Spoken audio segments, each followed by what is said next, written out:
He took the tail out, then he spun around, took a grasp of the mid-body. This was a 4-foot one. Yeah. I got a double. Oh yeah, look at him go! Woo!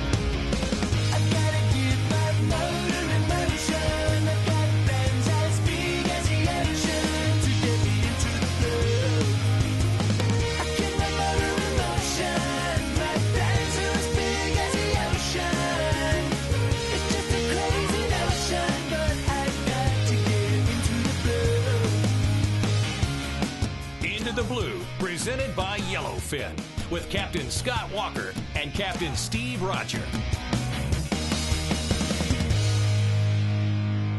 Cold up here, Islamorada. I know it's 10 degrees warmer at home. Bring me to the North Country.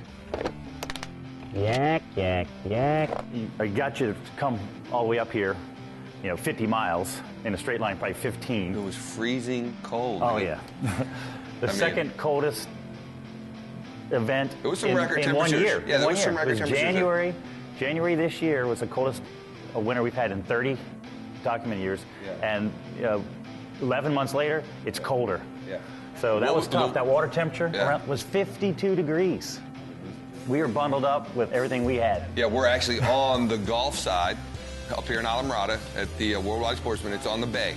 And in the bay, that water temperature coming up from Louisiana or Texas or Alabama, that cold water, it's just a lot colder. 52 degrees over here. Man, we got under that bridge, and immediately you get on the Atlantic side, and that Gulf Stream is so much warmer. What did we hit out there? I think it got up to 72. 72. See, people don't realize we have two oceans. We have the Gulf of Mexico and the Atlantic Ocean. And the Gulf is, shallow, 6 foot on average or less. It cools and down gets cold real quick. Overnight. Real too quick. Fast. It gets too fast, and then it's too slow to warm up. But when you're sitting on the boat the first thing in the morning, do you have a pair of gloves thick enough? Yeah, we're running do you have a hoodie? 50 mile an hour. That doesn't help. Right, in 52 degree water temperature. You can't take the air temperature and say that's what I'm dressing for, because you got to realize we're riding this far off the water surface, and if that water's 52 degrees, let me tell you something. That air right here is 52 degrees as well. You drive a boat like you stole it, you're going to be extra you got cold. to. I got 3 big motors back there. I want to check them out.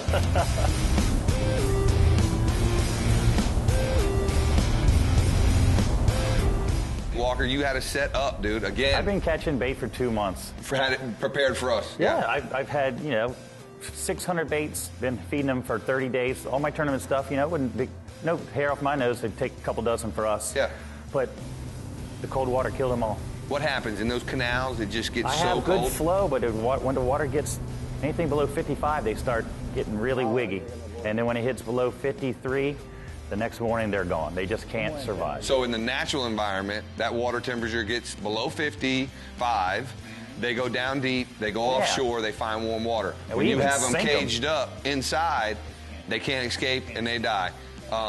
Cry and shame. Well, thank goodness you knew somebody who actually makes a living out of selling live bait, and you were able to get a hold of him. How are we going to do this? He's going to hand me 5-gallon buckets, probably a dozen at a time. Should I back up to him or what? No, come alongside, I'll fend off. Wherever you fish, you need to know where your local live bait provider is. Well, it was nice that Billy had the live goggle eyes. He also sells thread fins and pilchards, but... Gotta ask, why goggle eyes? Well, because of their weight and their action. You use a blue runner, and blue runners work great, but a lot of chasing with the blue runner. They look lazy to me in the kite. Yeah. The goggle eye is always frantic, always frantic.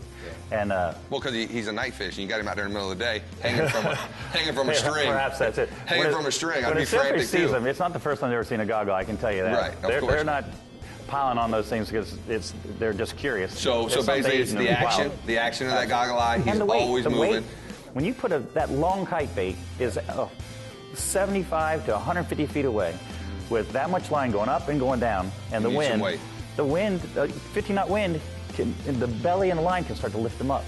So you can't put a pilchard on along. And that's why we had the corks with the sinkers. Mm-hmm. That helps even more, but you have to have the goggle eyes for the longs. And then you can use your smaller one shorter, but I like to, whatever I have out there, I like to... Heaviest bait further south.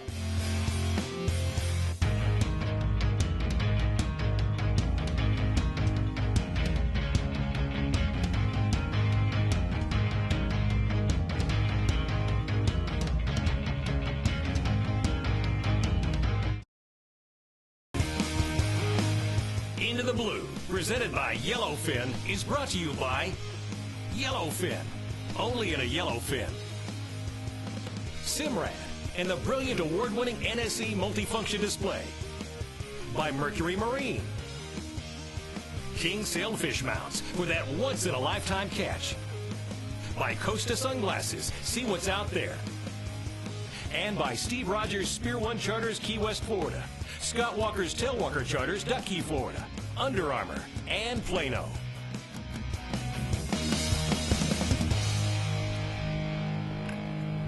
Going up.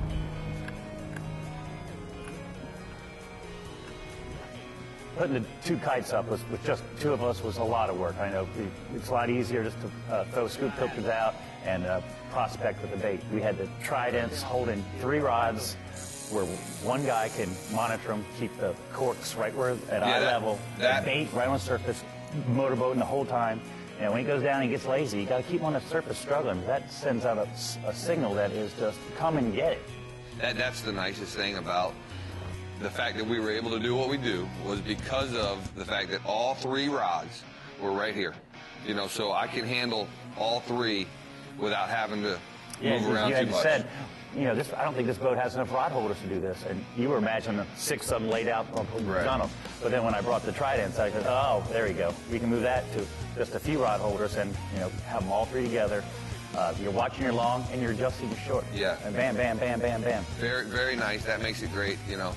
The goal is to get everything as wide as you can get it, you know, cover as much water as you can, and, you know. And then once you get the width, with the wind changed all day long, you know, it went from 10 miles an hour to 20. So the kites would start to sink. And then, you know, that's not easy, but we wind them in. And we bring the kites in and we make an adjustment to make them fly a little bit higher for the light wind, a little bit lower for the heavy wind. So we, you know, we try to, you want to set your height and then keep that height all day long by making those minor adjustments. All day long, you know, and you got to bring all 3 baits in to do it. But once you do it, it's optimum position all day long. You want that goggle eye round surface to wear his tail out. Yeah, there's 2 major adjustments that we make on kites, and it's the same anywhere you go. You got your bridle, which is what adjusts whether the kite flies low, which a lot of times you want the kite low. When it's super, super windy and you want the bait way out, I keep them low. You have to, or the length of the line out starts lifting. So there's 2 adjustments on the kite. Basically the bridle, which allows you to fly the kite low or fly the kite high. So depending on the wind, if it's barely blowing, you want it way up in the air to catch all the wind you can catch. And then the other adjustment on a kite is one that the fishermen over the years have kind of developed on their own. Shot. Is put in a split shot in the corner. And naturally what would happen if you have a kite in front of you and you want that kite to fly left, you put the split shot on the left side, and that weight, so when you look back at our spread that day, I mean, our kites weren't, you know, just with the wind, the split shot on there had them, you know, shooting way out right and left. Our boat's 10 feet wide. Yeah. No outriggers. Our baits were easily 50 yards apart. Yeah. Easily 50 yards. Yeah, probably a lot more. Them 2 longs were probably pushing 100 yards apart. Again, that's the goal. Cover as much water as you can. We were in 120 feet of water. Long baits might have been in, you know, the reef was coming up. They might have been 90 feet. Yeah. And in the spring, especially in the spring with banking, with the east winds in the Keys, you get your nose is into the wind, but you're on a color change. Blue to powder. And you got half of them hanging in the powder. 3 baits in the powder and 3 in the clear blue. You just can't do that any other way. And then when you get bites, then you can adjust accordingly. So basically, first thing in the morning, you got your spread out. You got 6 baits in 6 different depths of water. And then you go, boom, okay, those bites are in 100 foot. Now we can reposition the boat where we're hanging all 6 baits in 100 foot where the bites are. And it's a really great tool. A little attention to detail, and it just... For prospecting the bite early in the morning, I don't believe there's a better way to do it. The whole part about that's just superior to any other style of fishing is the fact that nothing's in the water. I mean, we're talking nothing. There's a bait fish sitting on the surface. Doing it right, the hook's not even in the water. He looks, the fish swims up, whatever it's after. You're after tuna, wahoo, sailfish, I don't care what you're after. When he swims up and looks at that bait, all he sees is the belly of a bait hanging at the surface. It's not like when you're flatlining, you got leader, hook, everything in the water. This fish is looking at nothing, which again allows you to get away with a heavier leader, a bigger hook, It's a really, really, really deadly system. What are you doing, Steve? Trying to get that Wahoo to cut me off? Get that Wahoo? Yeah. Get the kite up. Get the kite up. Both lines up. He's way out there. Look at that. Get the short one. The middle one's too late. Oh, watch the short. Okay. That's him, dude. Wahoo! How's this one? We're fishing for sales, but bycatch is going to be bonita, dolphin. We caught a few bonitas. And kings and wahoos. Yep. You know, when we're dead set on the sales, we're not going to use a piece of wire. No. And we had a couple kingfish cutoffs and a wahoo. And that's when you saw the wahoo disappeared. And before I even knew it, you had a goggle eye on wire going right out there, and you got hit immediately. I look out there and I see a purple fish, you know, and I first thought was sailfish because we're sailfishing. We just had the window shopper. You know, I see a purple fish slice on the bait. He's on there for a minute. I think I fought him for a few seconds or so, and then he cut us off. So which probably means the hook was there, but somehow he got his teeth on the mono. Those teeth are razor sharp. They're like a pair of scissors, and they cut the mono. So then I think you were re-rigging, getting our spread back out. I took a spinning rod, put some wire on it real quick, and slid it out right down the prop wash. It's really weird, but it seems like 9 times out of 10, the prop wash is where a lot of those predators hang. I don't know why. It's the bubbles that attract them or what the deal is. I slid him out right down the prop wash. Bam, on. We knew it was a wahoo because of the fact that line, I mean, if there was a bird or a person or anything in the path, he'd have been cut in half. A lobster trap would have cut right off there. There was smoke coming off that thing. And he did 150 yards to the right in 3 seconds. Then he was back over at us. It was a nice wahoo. We had him right there both side, but then unfortunately the big shark came in and got a hold of him. Piled on him. No, he piled on him. And it's amazing how that animal works because of the fact that the first thing on his mind is take the propulsion out. You know what I mean? And that's the prop. You know, take out the tail. He's not going nowhere, and I can finish my meal. And he did that, man. He took the tail out, then he spun around, took a grasp of the mid-body. This was a 4-foot wahoo. Yeah, no, it was a 40-pound wahoo, and he had no problem taking it from us. Oh, jeez. Yep. Is there anything on there we can eat? No, you might get a little one-person salad. God. Look, you can see the size of the shark's mouth. Hey, after all, I'm not coming to your house for wahoo either. Salad. Oh my goodness. That's heartbreaking, man. Look at the size of the shark's mouth. A perfect bite. You might be able to save that one piece. Yeah. I'm feeling there. Yeah. Whoa. You left us one bite. That was a 5-foot-long fish. Oh my goodness. What a waste. Yep. There's a little bit of dinner left. You got a little piece there for you. There's no reason to give it to the shark. You're going to be tender up there at the top loin. All right. All right, we're going to have to do it again and just reel in a little quicker. Unbelievable. Sharks followed you all the way to Islamorada, man. Let me pull my hook out of there, buddy. Here's your cutoff. Look at that. Your kite cutoff. There's our leader right there. Yeah. Circle hook's in there too. Yeah. Yeah. Well, there's enough meat there for dinner for 5. I'm going to go put that in the cooler.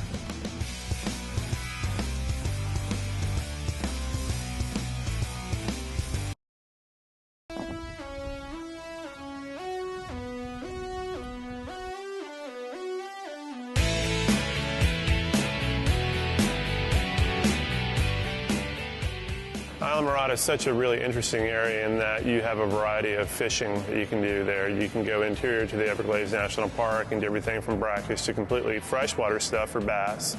Outside you have typical things like redfish, snook, and tarpon. Closer to the Keys you've got tarpon bonefish and permit. Some of the things are fish that Islamorada is really well known for and some of the records indeed. But also on the same day you can go offshore, catch some food on the reefs, some snapper and grouper species. You can also go well beyond the reef and fish for things like tunas and even billfish species. Islamorada is kind of one of the epicenters of record fishing. If you look at it a number of different ways, the U.S. is a country that holds the most world records. Then if you partition it by state, Florida has the most records of any state. Then if you look at it, actual geographic locations, The Florida Keys has got more records than just about anywhere else, and one of the major epicenters of that is the Islamorada area. They have well over 300 records. And it's interesting because some of the fish that they're well known for, tarpon, bonefish, and permit, they have a lot of records, over 135, I believe, and this is an area that's well known for light tackle and fly rod fishing for these inshore species.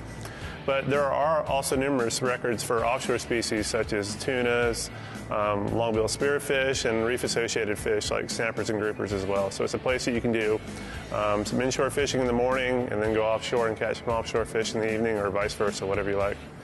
The record process generally begins with an angler catching a fish and then filling out a world record application. Then they have to submit a line sample with a leader if they use it. And then all that is mailed into IGFA with supporting photographs of the fish. And then the information is entered into our world record database. And then we actually test the line to determine what it actually breaks at.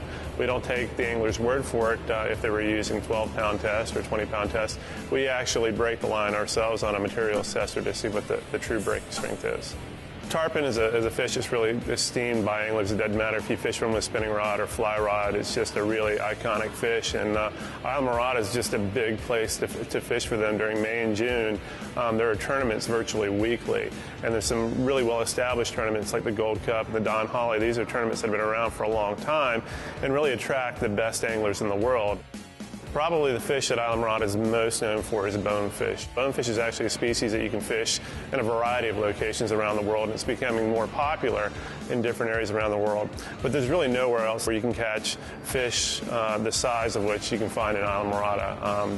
Fish that are 10, 12, 13, 14 pounds and over, and IGFA records attest to that. More big bonefish records have come from downtown Islamorada area than anywhere else in the world. Islamorada could definitely be considered a sport fishing capital of the world. It just has so many options and so many species available that I'm hard-pressed to find another area that lets you do everything from well offshore to well inshore and even freshwater within a day. It's just amazing what type of fishing is available to people, and most people don't know it.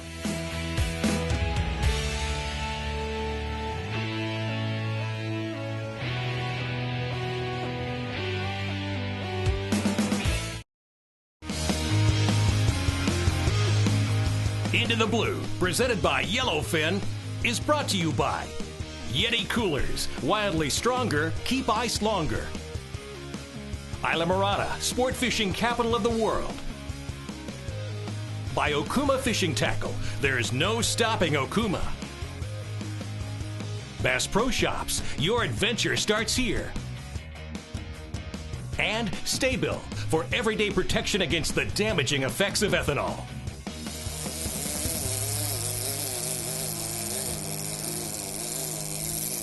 Oh, he might ate it. He ate it. Whatever it was, ate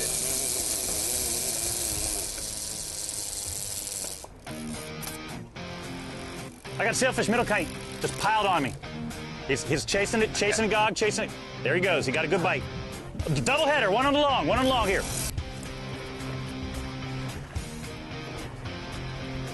About to get ugly here, Walker. You got one over there? I got something. I got all the kite tangled in it. I got one on, I got two on. I got a double. Oh yeah, look at him go! Woo! All right, I got them both off the kite. Well, I got one more to come off the kite. Triple, look at yeah, baby! Yeah!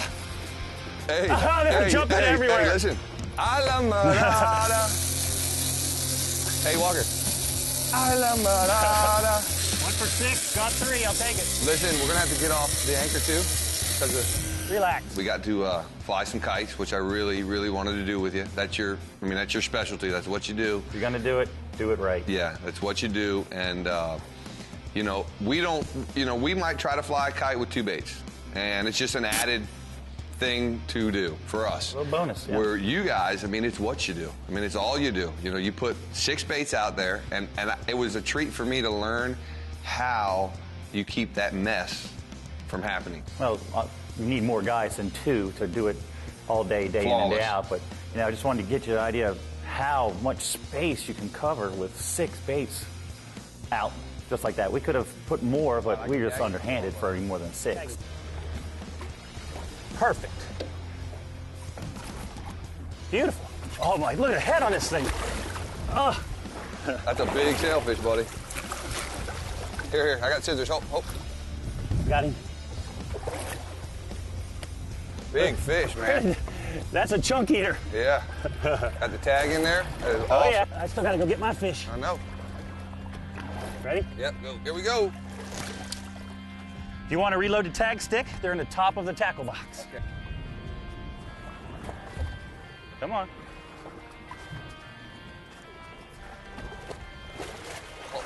Want to get in a good spot. Beautiful. Number 2 tag, baby. All right. Okay. Got it, man. All right, here we go. I think he's going to go just. Oh, whoa! Awesome, man. Good job. Islamorada. Islamorada. It's your new theme song, baby. I know you're going to be moving out. Go get our anchor. Did you see that on the chart there? I'm telling you, look at it. Yeah, let's check that out. Show that to me. It's on a 3-hour plot every Right. 30 minutes. Yeah. You see, it's already covered the fort up. Yeah. And that's Key West dead center there. We're going to have some rain, it looks like. Now, if you can get me in less than an hour. All right, brother. Well, let's get on it, man. All right, I'll pull the anchor. All right. Man, great day, great day. Islamorada. It's your new theme song, baby.